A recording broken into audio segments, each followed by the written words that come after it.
हाय. आजच्या व्हिडिओमध्ये आपण वैष्णोमाताच्या दर्शनाला जाणार आहोत आणि याच्या आधीच्या व्हिडिओमध्ये आपण कटराला होतो तर कटऱ्याच्या जवळपास असलेले स्पॉट बघितले. तर तो व्हिडिओ बघितला नसेल तर नक्की बघा. व्हिडिओच्या शेवटी मी टाकून देईल किंवा लिंक सुद्धा ठेवेल डिस्क्रिप्शन बॉक्समध्ये.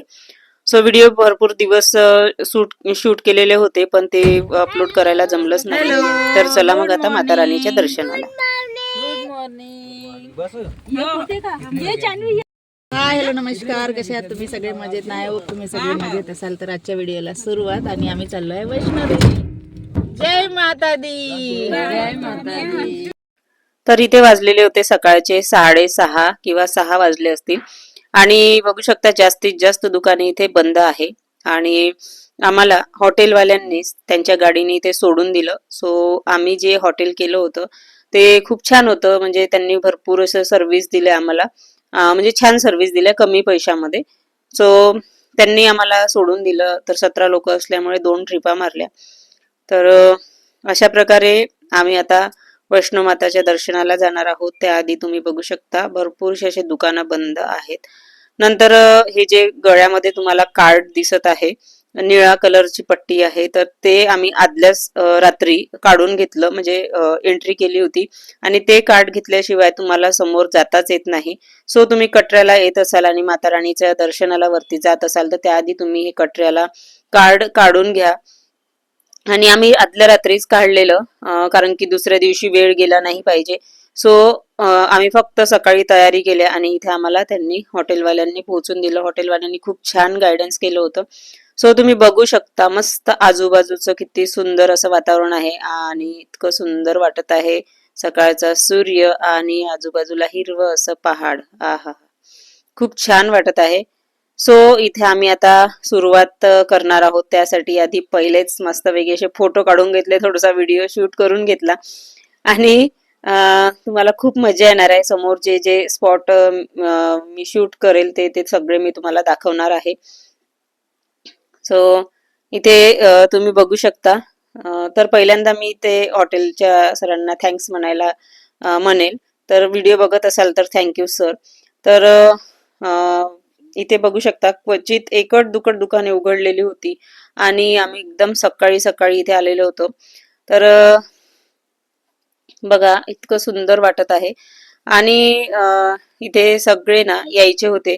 सो आम्ही थोडस समोर आलेलो होतो आणि त्यामुळे मग अजून पुन्हा थोडस थांबलो आणि मग सगळ्यांना येऊ दिलं.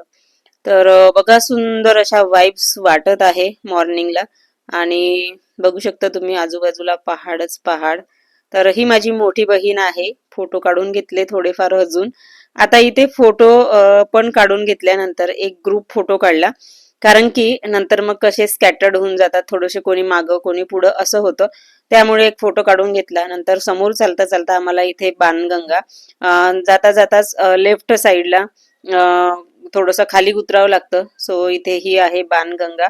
आणि इथे मस्तपैकी आम्ही थोडे हात धुवून घेतले, पाय धुवून घेतले. तुम्हाला इथे फ्रेश व्हायचं असेल तर बाथरूमची उत्तम सुविधा आहे, स्वच्छ आहे. तर तुम्ही इथे फ्रेश होऊ शकता. नंतर थोड्या वेळाने समोर गेल्यानंतर लेफ्ट तुम्ही बघू शकता ही कमान दिसत आहे. तर ही कमान मधून म्हणजे समजून शकता तुम्ही इथनं आपली चढाई सुरू झाली. आणि सकाळी उठल्यानंतर कसं आहे, नाश्ता नाही काही नाही.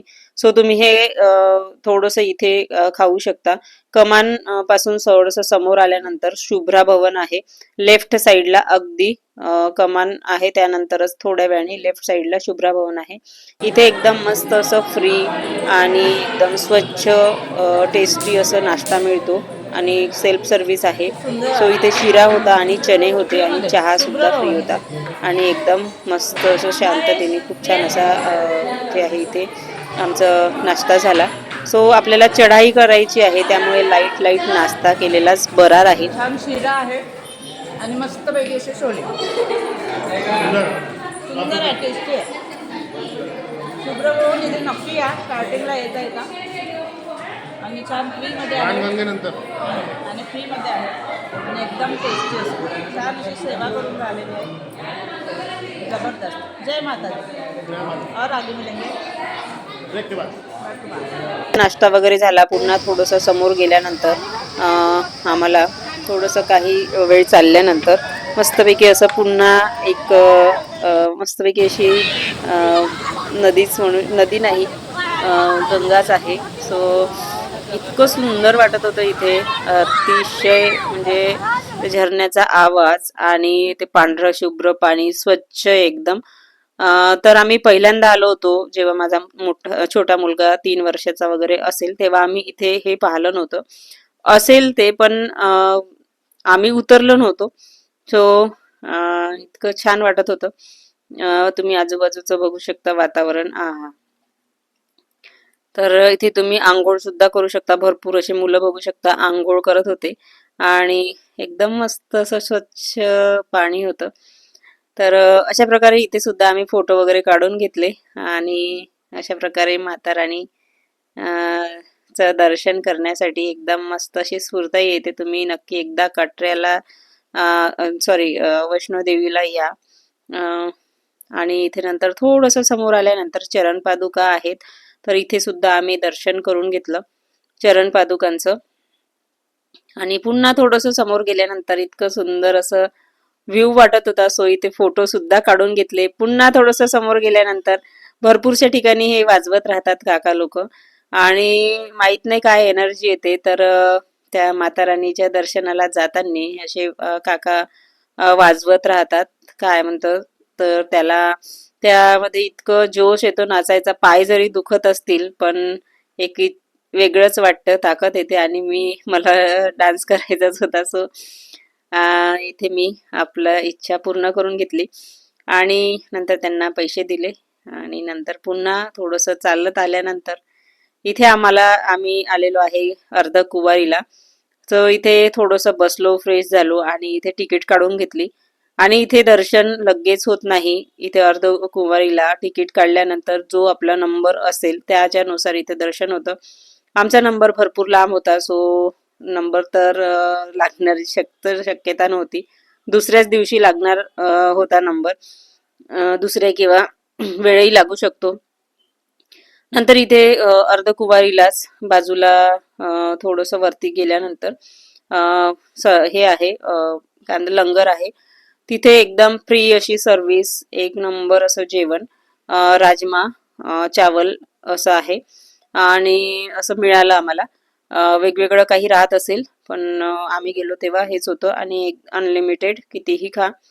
आणि हे होतं शिरा आणि थोडंसं अचार वगैरे हे होतं. तर एकदम मस्त असं होतं तिथे. आम्ही नाश्ता वगैरे पुन्हा थोडंसं पेटपूजा करून घेतली. नंतर इथून इथे अर्धकुमारीला थोडंसं समोर आलं की इतकं छान शेड होतं.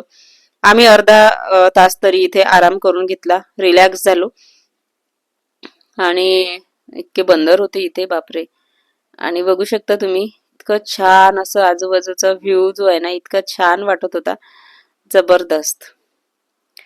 तर पुन्हा थोडंसं समोर आल्यानंतर इथे बघू शकता इतक्या मोठ्या पहाडामध्ये तुम्ही बघत असाल, इतके आजूबाजूला पहाड आहेत, त्यामध्ये हे एवढंसं तुम्हाला चित्र दिसत असेल व्हाईट. त्याच्या आतमध्ये अगदी थोडंसं पहाडाच्या खाली माता राणीचा दरबार आहे.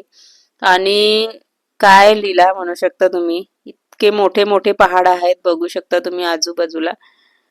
पूर्ण पहाडाने हे कव्हर केलेलं आहे. इतकं छान वाटत होतं हे, जबरदस्त. तर आता आपण इथेपर्यंत पोचलेलो आहे. सो इथे पोचल्यानंतर आहे ना, आम्हाला मस्तपैकी असं पुन्हा थोड्या थोड्या वेळ आम्ही आराम केला आणि इथे आम्हाला जाताना एक हिरण दिसलं आणि हिरण इतकं छान होतं, दाखवते तुम्हाला समोर. तर असं म्हणतात की माता राणीच्या दर्शनाला जाताना जर तुम्हाला इथे हिरण दिसलं तर अतिशय शुभ असतं. सो आम्हाला दिसलं, थँक्यू माता राणी. आणि शेवटी आम्ही दरबाराजवळ पोहोचलो आणि इथे आल्यानंतर आहे ना, थोडंसं मी फोटो काढून घेतला याचा. माझा छोटा मुलगा आहे मागे, बघू शकता व्हाईट कलरचं. तर ते तिथे आपल्याला जायचं आहे. सो इथे गेल्यानंतर आम्ही लॉकर मध्ये सामान वगैरे ठेवलं, दर्शन घेतलं. तर लॉकर मध्ये मोबाईल असल्यामुळं मोबाईल, बॅग, जुते हे सगळं लॉकर मध्ये ठेवलं. त्यामुळे शूटिंग वगैरे काही घेतलं नाही आम्ही मोबाईल ठेवल्यामुळं. नंतर माता राणीचं दर्शन झाल्यानंतर लॉकरमधून मोबाईल वगैरे काढले आणि नंतर मग भैरवनाथाच्या चढाई केली. असं म्हणतात की माता राणीचं दर्शन घेतल्यानंतर भैरवनाथाचं दर्शन घेणं हे खूप गरजेचं आहे, त्याशिवाय यात्रा पावन नाहीये. आता इथे वाजले होते जवळपास 7 वगैरे आणि आम्ही उतरलो तेव्हा काही शूट वगैरे घेतलं नाही कारण की मोबाईल पूर्ण डाऊन झालेला होता. सो इथे आम्ही उतरतपर्यंत आम्हाला 10 ते 10:30 वाजले आणि नंतर मग आम्ही हॉटेलला गेलो, जेवण केलं आणि झोपलो. सो या व्हिडिओमध्ये एवढंच. यानंतर आम्ही दुसऱ्या दिवशी जम्मूचे काही स्पॉट बघितले, ते कोणते आहे, कुठे गेलो, कुठे कोणते कोणते बघितले ते पुढच्या व्हिडिओमध्ये सांगते. तर हा व्हिडिओ आवडला तर प्लीज व्हिडिओला लाईक करा, शेअर करा, चॅनलवर नवीन असाल तर सबस्क्राईब नक्की करा. व्हिडिओ कसा वाटला नक्की कमेंट करून सांगा. तर हाय, गुड मॉर्निंग सगळे, कसे आहात? तर आजच्या ब्लॉगला इथेच एंड करते आणि आता वैष्णोदेवीची यात्रा वगैरे झाली, दुसऱ्या दिवसची सकाळ आहे. सो आम्ही चाललेलो आहे जम्मू आणि तिथनं मग आमची ट्रेन आहे. सो चला, बाय बाय.